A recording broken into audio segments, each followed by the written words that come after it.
Golden State Media Concepts Baseball Podcast. We cover everything Major League, from spring training to the World Series. We've got your favorite club covered, from New York to Boston to LA. This is the Golden State Media Concepts Baseball Podcast.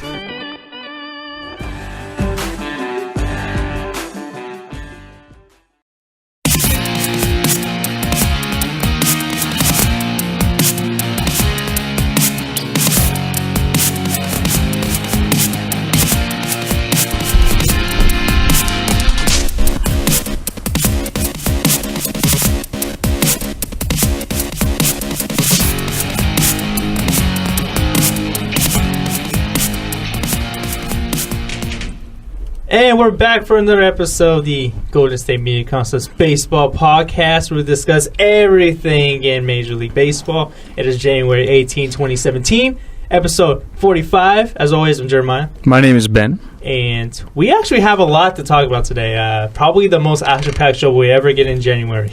That's definitely a certain, I think. Yeah, definitely certain. So, the Hall of Fame class of 2017 will be announced later today at, I believe, 3 p.m. Pacific time. And we got a couple of free agent deals with some big names and some under the radar deals as well, and a couple of trade rumors regarding Oakland Athletics ace Sonny Gray. But of course, we're going to begin with the Hall of Fame announcements. And it is going to be announced today. And as a Wednesday, Tim Raines, Jeff Bagwell are both polling well over 85%. And remember, you need, 75% to get in? Yes, that's correct. Ivan Rodriguez is over 75%. And, there's a shot he can fall below that. Vladimir Guerrero, Trevor Hoffman are between 70 and 75%. That can change. So they have a shot, so no one else is over 65%. So it will be shocking if anyone else made it. And of course, Roger Clemens and Barry Bonds are in this ballot again, and they're probably not going to get in. I don't know whenever they're going to get in, but it looks like right now Tim Raines, Jeff Bagwell, Ivan Rodriguez could be on the cusp. I think the two for sure is probably Tim Raines and Jeff Bagwell. I think we can agree on that. I think Ivan Rodriguez should be in the Hall of Fame. I think he's going to get there.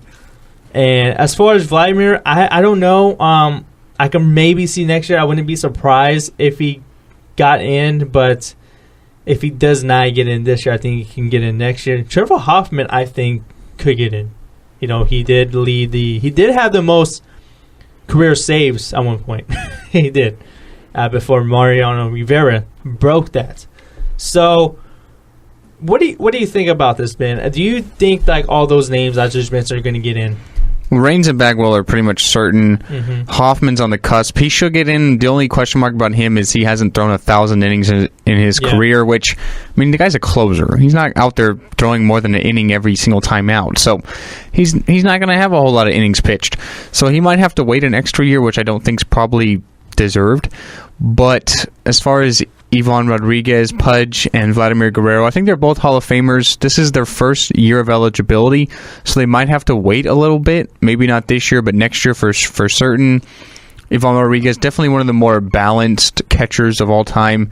Then you have Guerrero. I just remember Vladimir Guerrero for basically hitting a baseball almost like a cricket, because it's off the ground and he's swinging it like a golf club and hitting it out of the park.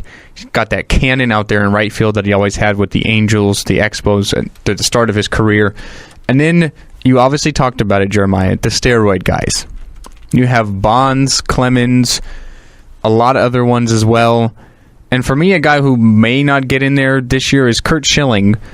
And because of his remarks about the media, and then you have the steroid guys you can kind of throw in there with the media, because this is the Baseball Writers Association of America.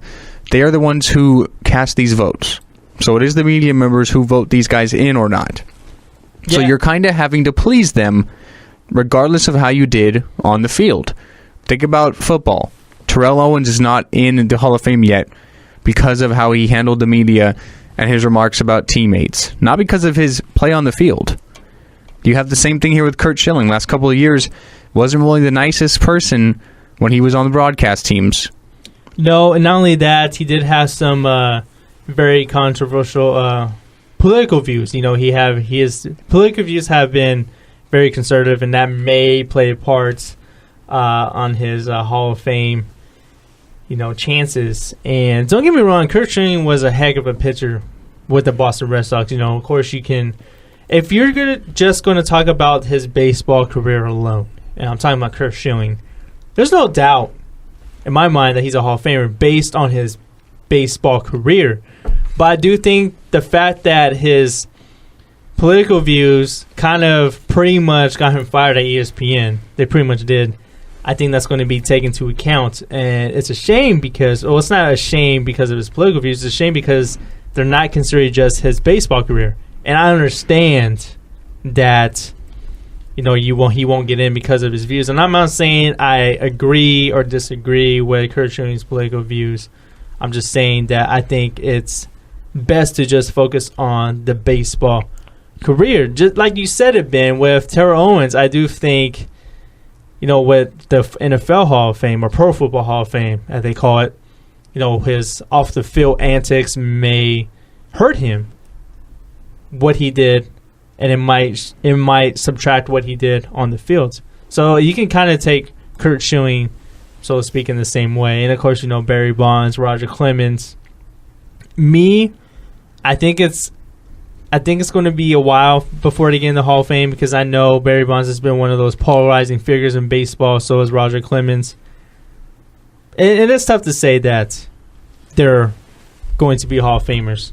It is very tough to say. I can say that Barry Bonds can be a Hall of Famer, and I grew up a San Francisco Giants fan, so that this has nothing to do with the reason why I think Barry Bonds should be in a Hall of Fame or not. It's just that some people say that he cheated, and that's a valid point. But does he deserve to be in a Hall of Fame? It's tough to say. Well, quickly, I'll talk about Schilling, not go on that. But Curt Schilling, 11-2 all-time in the postseason. The bloody sock, helped breaking the curse of Boston, a couple of World Series titles, the highest strikeout-to-walk ratio in the history of baseball. You can't exclude that from the Hall of Fame.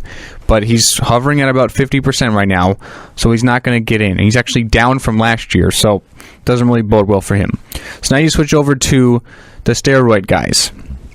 They're slowly working their way up, because I think people are being more accepting of these steroid guys, Bonds and Clemens and them, about 30, then 50, then 60. So maybe, not this year probably, but maybe a year or two from there, they could be in the Hall of Fame. For me, I'm putting them in. Here's why. Strictly, here's why. When all these steroid guys came up, it started with McGwire and Sammy Sosa. Baseball was just coming out of a strike. No one was interested in the game. The game was dying.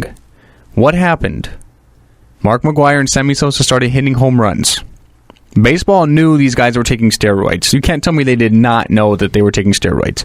So they knew these guys were taking steroids, but they turned the other way because it got the game back exciting. People started watching the game again. All these guys were using steroids. Not literally, because not literally everyone used steroids, but everyone was using steroids. Pitchers, hitters, everyone was using steroids. So baseball was allowing them to do it and was okay with it. So how can you punish these players for that? And here's my other reason. Barry Bonds, probably top 5 hitter of all time. Great fielder, great person on the base pads. He might be one of the best of all time. Multiple MVP awards, most home runs all time, most home runs in a season. Roger Clemens, top 5 right-handed pitcher of all time. Just bar none. Both these guys have not officially tested positive to steroids, but you and I both know they've been on steroids. They were on the juice, the cream, whatever you want to call it. So if you put those two together, how is that any different than two people who are not on steroids? It's not, because you both have the same advantage. You're both doing the same thing. So it's almost an equal opportunity for both of them in that regard. So I think you have to put them all in. I'd put him in. I put Pete Rose in as well, although he's still banned from baseball, so he's not even eligible for the Hall of Fame. But if he were, you and I both know he'd be in. Oh, are you kidding me? Pete Rose should have been in the Hall of Fame a long time ago. Yeah, so as far as if they'll get in, I think maybe eventually, not so much right now, but I think it's possible. I think the younger generation is becoming more acceptance to these steroids guys. The older generation's kind of dying off a little bit, and I think it's only a matter of time. And to say that Roger Clemens and Barry Bonds will ever get in the Hall of Fame, I think they will. They won't do it this year, but Roger Clemens, you can arguably say he's one of the best pitchers of all time. That's saying a lot. He has a WAR, wins above replacement of 139.4, and that trails only Walter Johnson and Cy Young on the all-time list. And that is good company there. I know that's your favorite stat there, the WAR. It's my favorite stat. Are you kidding me? That's the most important stat to me when it comes to baseball, wins above replacements. But back to Barry Bonds, he is probably, to me, he's a top 5 baseball player of all time. And that's saying a lot. And let's take the steroids out. If you put the numbers in and take the steroids out, first ballot Hall of Famer. Definitely. To put the steroids in, he's not a Hall of Famer. And he's been in the ballot 5 years now. Yeah, and Jeff Bagwell, I think, is a 7-year on the ballot.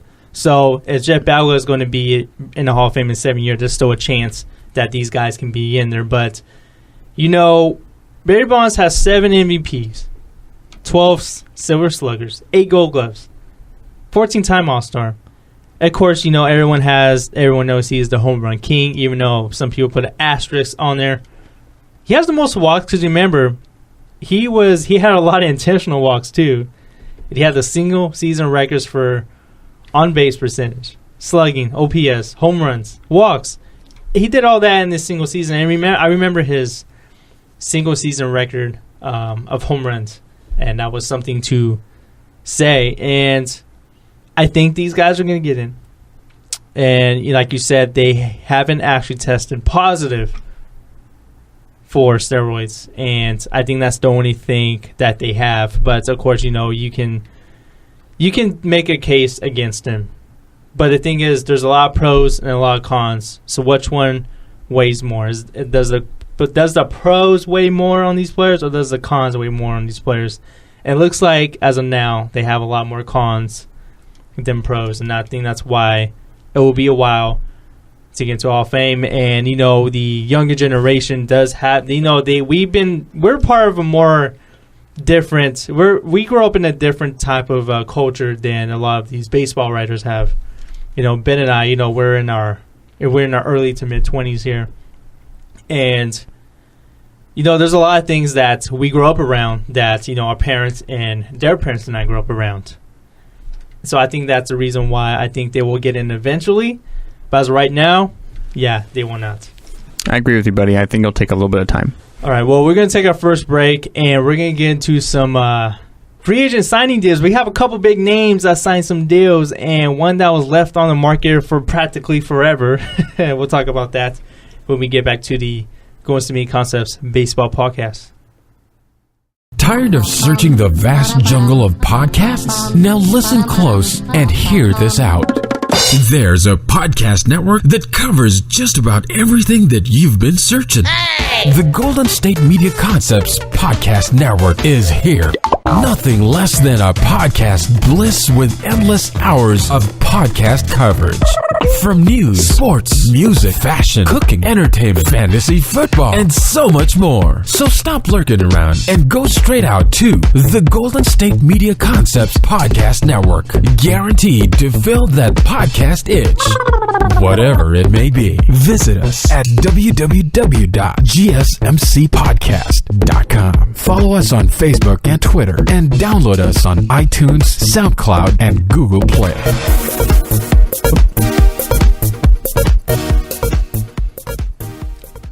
We had some free agent deals that occurred over the past 48 hours, you should say, 24 to 48. And one of them was left on the market for practically the whole entire winter, and that is Jose Bautista. He has re-signed with the Toronto Blue Jays, It is a 1-year, $18 million deal, but it can turn into 3 years and $60 million deal. So I'm not surprised that he was left on the market. You know, he did endure some injuries. He's been one of the best hitters, not only for the Toronto Blue Jays, but practically in the entire major leagues. You know, he's been practically one of the face of that franchise ever since he got there. And he's averaged 38 home runs, 97 RBIs per season from 2010 to 2015. But, of course, 2016 was shortened due to injuries. And he just had 22 home runs and 69 RBIs. So that's pretty good for an average player. And Jose Bautista has the most home runs since 2010. He's hit 249. The next second on that list is Miguel Cabrera with 237. So the Blue Jays already lost Edwin Encarnacion, and who went to the Cleveland Indians. And the Blue Jays have signed designated hitter Kendrys Morales, and they also signed Steve Pearce, which it's a deal that I like. So Jose Bautista is finally going back. It can turn into a 3-year deal, and Bautista actually ranks second behind Carlos Delgado on Toronto's career home run list. He has 265. Carlos Delgado has 336. He might get that in 2 seasons. I don't know, but 70 home runs in 2 seasons. 71 in 2 seasons. He's hitting 35 each year. Yeah, I know. I don't know. At 36, I don't know, but maybe 3 years. Okay, 2 to 3. We'll go at 2.5. If he's even there anymore, because maybe. You mentioned it is only a 1-year deal. There's a mutual option for the second and third year. So if the clubs agree to stay that second and third year, then he'll still be a part of the team. But for me, Jeremiah, my first takeaway from this was I was kind of surprised, not that he went back, not that Toronto wanted him back, but the money. Because you'll remember, Bautista did reject a November qualifying offer of $17.2 million. So he already turned down a little over $17 million of Toronto's money. Now he goes back for $18 million. If I'm the Blue Jays, I'm saying, hey, it's mid-January. You've been a free agent for over a month and a half now. If you're coming back here, you're coming back for what I'm willing to pay you, not what you're willing to get. Because you already turned down what I thought was a good offer. And I give you more money? This doesn't really add up to me. Yeah, I know. And I knew the market for Jose Bautista was going to be cold. And I knew that because he's 36. He kind of had his worst year in Toronto. And because before he came to Toronto, he wasn't the player that he was before these injuries in 2016. And he's older. He has some injuries. And do you really want to pay a 36-year-old slugger a lot of money? And for the Blue Jays, I think a 1-year deal is great. It's a great get. There is, like we talked about, there's a mutual option for 2017 and 2018 by either side. There's a $500,000 buyout by either side as well. And there's a $20 million vesting option for 2019. And that's only guaranteed if Bautista has 300 games played during the next 2 seasons, and it does not have a physical impairment that would prevent him from playing. So, and I knew the market for Jose Bautista was going to be cold. He's 36. He's not getting any younger. Injuries can happen again, and I wouldn't be surprised if he doesn't get re-signed for 2017 if these injuries happened again. So, yeah, I am surprised that he didn't take that offer in November because he would have been on the team. And he didn't have a whole lot of interest. I'm actually surprised by I thought he would have had some interest. He didn't have any interest at all. I'm not really surprised, really. We've talked about it last couple episodes. These power hitters are kind of the dying breed in baseball. It seems like everyone's kind of going with these guys who can just simply get on base, maybe stretch a single into a double, steal a base, just simply get on, as opposed to the guys who are going to either hit a home run or strike out. Bautista at 36 now is kind of that role. He's either going to hit a home run or he's simply going to get out. He's going to have to play in the outfield because you did mention they signed Morales to be their DH since Encarnacion's gone. So can he stay healthy out there in the outfield? At 36, I just really don't know, coming off of an injury-plagued season already. Yeah, and it's going to be tough to see. it's going to be interesting to see Jose Bautista. But, like I said earlier, Jose Bautista has the most home runs since 2010. That's 249. His 22 home runs last year were the fewest in a single season in that span. And Miguel Cabrera does have the second most at 237. And Edwin Encarnacion has the third most at 231. So, yeah. But, Jose Bautista is a part of this resurgence of the Toronto Blue Jays franchise. They ended a playoff drought, I think, like more than 2 decades last season in 2015. And, they made it to the playoffs again. But I do think Jose Bautista could have a bounce back season, but he will be 37 when the year is over. But, Ben, that's not the only big name that signed the deal. We got Josh Hamilton. Good old Josh Hamilton signed a minor league deal with the Texas Rangers. And it's not absolutely... It's not a for sure thing that he would be in the roster on opening day. So he will be actually going to spring training on a minor league deal. So I don't know if he's going to be. I just don't think he has anymore, and I think his career is actually done in baseball. Well, he's got a shot. I mean, he's got a shot. I think if he doesn't make it on the opening day roster, I think his baseball career is practically done. You got to remember, some of his best years were with the Rangers, back-to-back World Series appearances in 2010, 2011.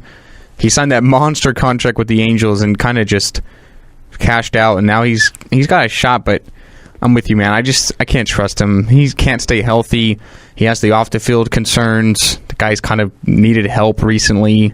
So I don't trust it, but I guess I condemn the Rangers for giving him another shot. I guess kudos to you. Maybe give him one more trip up to the plate, see how it goes. And it's a minor league deal, so big deal. It doesn't mean anything, Low risk, high reward possibly. He's 35. He's still got some years in him, so see how it goes. Yeah, like I said, Hamilton still has to make the team. He was just limited to 50 games 2015. He was going through a lot of injuries. He missed all 2016, so he practically played only 50 games in 2 years because of, injuries. Hamilton had to go under reconstructive surgery in June, and he's actually released by the Rangers in August. So, it is a minor league deal. It is a low risk, high reward type of thing, but I do want to say that, Josh Hamilton's always had one of the highest chase rates on pitches outside the strike zone. He was talented earlier in his career with the Rangers, so he was able to overcome that earlier. But his swing and miss rate has escalated through the years. From 2010, it was 26.3.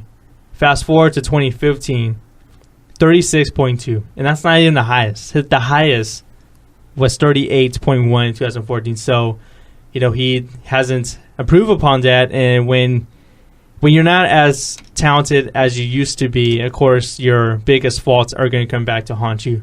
But all I can say is that this is basically low risk, high reward type of deal. And it's going to be to see where he fits because, is he going to be a designated hitter? Is he going to be I don't think he can play outfield because they're pretty set at outfield now. So it's going to be to see if he does make the team where he's going to play. It's going to be first base or designated hitter. I don't know because, they do got Joey Gallo. They do got Jerson Porford there to play first base. They got Nomar Mazara, Carlos Gomez, and they got Simpson Chu on the outfield. So it's going to be to see where he fits in if he does make the team. So that's why, I wouldn't be surprised if he doesn't make the team for that reason. There's just nowhere for him to play. But, yeah, that's just a low-risk, high-reward type of situation. But, we're going to take a second break, Ben, and so we're going to get into some under-the-radar deals and some trade rumors regarding Sonny Gray. We come back to the Golden State Media Concepts Baseball Podcast. Are you looking for help for your fantasy football team? Check out the GSMC Fantasy Football Podcast. Get today's best advice on who to start, who to sit, even who you should draft. From sleeper picks to red-hot lineups, they got it all covered for you. That's gsmcpodcast.com/fantasy-football-podcast. We'll cover traditional leagues, dynasty, PPR, even IDP leagues. When you need fantasy help, there's just one show to hit up. Don't forget to like them on Facebook and follow them on Twitter. Visit gsmcpodcast.com for more info.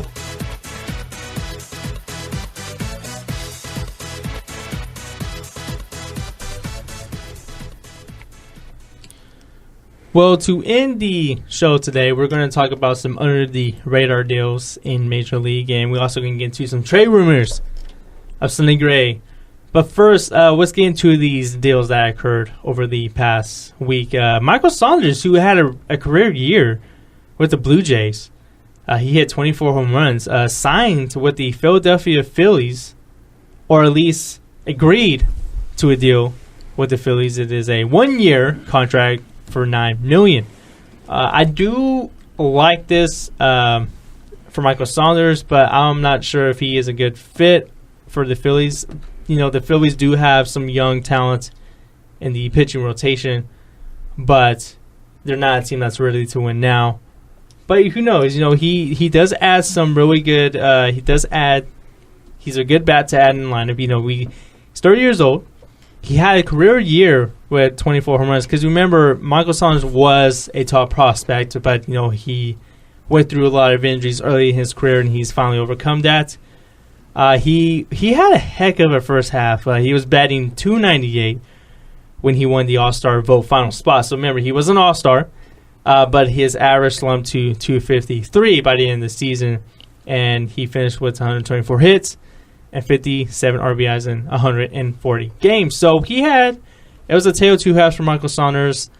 He was an All-Star, but I do think if he's consistent enough, it can be a really good signing for the Phillies. But I think with Michael Saunders, you're not really going to know what you're going to get. You know, he did have a career year, but you know, this is a guy that struggled with injuries early in his career, and it's going to be interesting to see if he can be consistent for the Phillies, because you know he adds to a lineup with Miguel Franco, their third baseman, Abdul Herrera, who is a fun player to watch in the outfield. He's one of my favorite players to watch in the majors. But he adds to a very young lineup that really needs really good hitters, basically. Good hitters. That's all they need right now. They don't need guys to have home runs. They just need guys that can get on base, and I do think Michael Saunders could potentially be that guy. The Phillies simply just need good players, because right now they're not even a good team. No. For me, it's Toronto, a new look Toronto team. No Edwin Encarnacion, no Michael Saunders.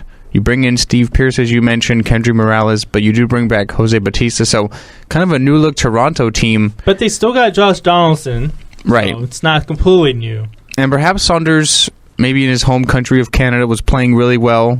Maybe he'll have a little harder of a time in Philadelphia playing outside, not in a dome as well. So have to see how he goes. This is just a one-year deal, so it's kind of like a trial and error sort of thing. 1 year you can get rid of him. If you like him, you can re-sign him next year to something better. So I guess it's an okay move. Yeah, it's an okay move. And like you said, Ben, the Phillies just need good players. And if Michael Saunders can be consistent and kind of get back to that level that he was playing at in the first half of the season, I think it's a good signing for the Phillies. And they're a team that needs a lot of good players, a lot of good hitters right now. And I actually like their pitching rotation with Aaron Nola and there's Jared Eckhoff. I really like these two guys. I think they have potential to be a really good 1-2 punch in the majors. But there's another under the radar signing, and that is Brandon Guyer, who agrees to a 2-year extension with the Cleveland Indians. Michael Guyer was a very, very important player in the Cleveland Indians postseason run. He had the ability to hit against left-handers, and it carried over to the postseason. Guyer hit .333 overall, and that was his numbers in the postseason. And he .417 off lefties. He hit .417 off lefties, so he was very against left-handed pitchers. And in Game 7 of the World Series, he had he had a really big hit. He entered the game as a pinch hitter in the 6th inning and came up with a hit that ended up being 8-7. He had a big hit that, really, got the Indians back into the game. But, as for, the Indians, I do think it's a very good signing because, he does have the ability to hit against left-handed pitching.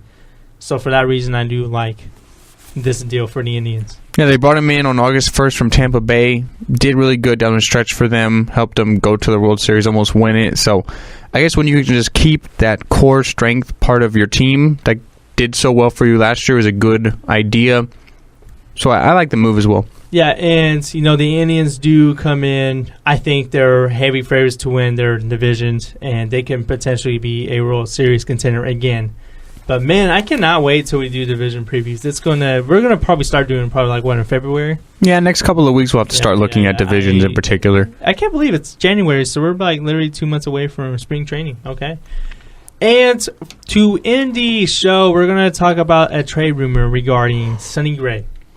The Astros seem to be interested in the Athletics ace, Sonny Gray. And I actually like the deal for Sonny Gray. Oakland is not a team that's going to win right away, but the Athletics were really reluctant to trade Sonny Gray this past season during the trade deadline. And, they wanted to have Gray as the guy there. And Sonny Gray is 27, but he probably had his worst season last year. He was on the disabled list twice. He had a 5.6 ERA and won 17 innings. So he was a good young pitcher, and then he had his worst year, and he surrendered a career worst 18 home runs, more than any allowed in the previous year, and about half the time on the mound. So despite the struggles, the Sonny Gray's market still remains attractive, and because he's under team control for the next 3 years.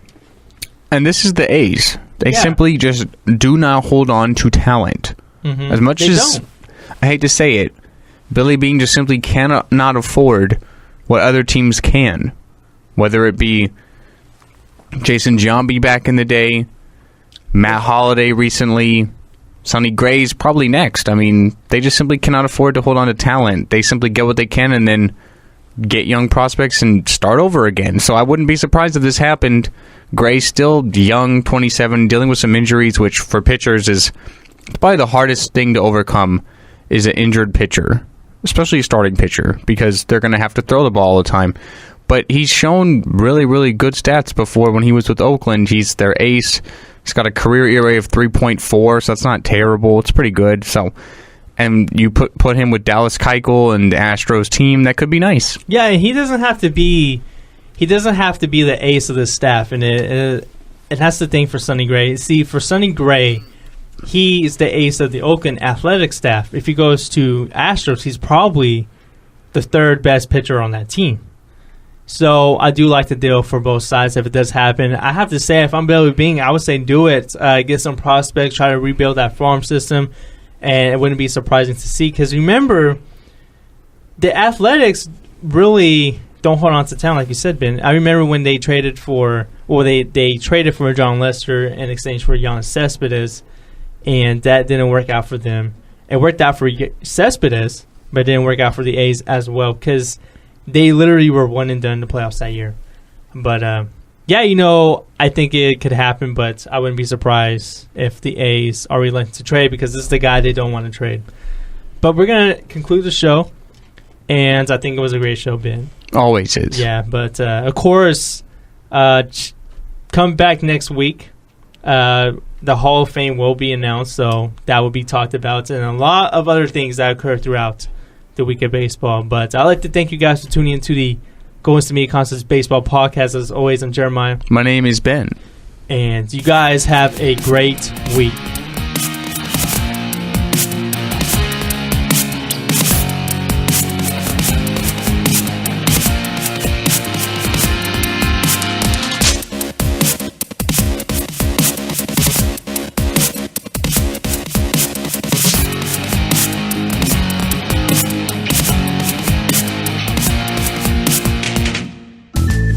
been listening to the Golden State Media Concepts Baseball Podcast, part of the Golden State Media Concepts Podcast Network. You can find this show and others like it at www.gsmcpodcast.com. Download our podcast on iTunes, Stitcher, SoundCloud, and Google Play. Just type in GSMC to find all the shows from the Golden State Media Concepts Podcast Network. From movies to music, from sports to entertainment, and even weird news. You can also follow us on Twitter and on Facebook.